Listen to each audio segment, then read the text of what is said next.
رب العالمين والصلاة والسلام على أشرف الرسل وخاتم النبيين أما بعد قال النبي صلى الله عليه وسلم فصل ما بين صيامنا وصيام أهل الكتاب أكلة السحر تسحروا فإن في السحور بركة۔ سابقہ امتوں میں سحری نہ تھی، یہ فضل، یہ احسان، یہ انعام، یہ اکرام صرف اور صرف امت محمدیہ کو حاصل ہے۔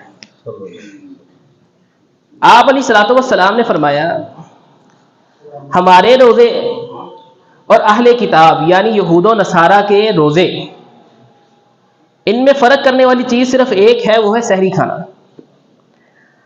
آپ علیہ الصلوۃ والسلام نے فرمایا تسحروا فإن فی السحور برکہ، اے لوگوں سحری کھایا کرو، کیوں؟ کیونکہ سحری کھانے میں برکت ہے۔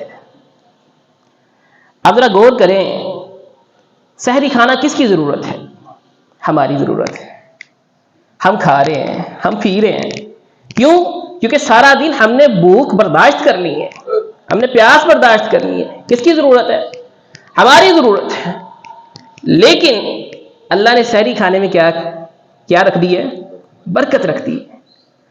حضرت عرباض بن ساریہ رضی اللہ عنہ سے روایت ہے، وہ فرماتے ہیں کہ میں گزر رہا تھا، آپ علیہ الصلوۃ والسلام سحری کھا رہے تھے۔ آپ علیہ الصلوۃ والسلام نے فرمایا ہلم الی الغداء المبارک، اے عرباض آؤ مبارک غذا کی طرف۔ یہ بڑی بابرکت چیز ہے سحری کھانا، اور بابرکت کھانا ہے۔ بلکہ آپ علیہ الصلوۃ والسلام نے فرمایا ان اللہ وملائکتہ یصلون علی المتسحرین، اللہ اور اس کے فرشتے سحری کھانے والوں پر صلوات بھیجتے ہیں۔ اللہ کے صلوات بھیجنے کا مطلب رحمتوں کا نزول کرنا ہے، اور فرشتوں کے صلوات بھیجنے کا مطلب بخشش کی، مغفرت کی دعا کرنا ہے۔ آپ ذرا غور تو کریں، سحری ہم کھا رہے ہیں، پیٹ ہم اپنا بھر رہے ہیں، اور اللہ ہم پر رحمتوں کا نزول فرما رہے ہیں۔ پیٹ ہم اپنا بھر رہے ہیں، فرشتے ہمارے لیے بخشش کی دعا کر رہے ہیں۔ آپ ذرا تصور تو کریں، اللہ نے کیسے کیسے مواقع فراہم کیے ہیں اجر حاصل کرنے کے لیے۔ اگر ہم چاہتے ہیں کہ ہمارے رزق میں کشادگی ہو تو کیا کرنا پڑے گا؟ سحری کھانی پڑے گی۔ سحری کھانی چاہیے، خود بھی کھائیں، اپنے بچوں کو بھی کھلائیں جن پہ روزہ فرض نہیں ہے، ابھی وہ مکلف نہیں ہے، شرعی احکام کے پابند نہیں ہے، سحری ان کو بھی کھلائیں، بلکہ ان کو بھی کھلائیں جو بیمار ہیں، جو مریض ہیں، جو روزہ رکھ نہیں سکتے۔ سحری تو کھائیں نا، برکت تو حاصل کریں۔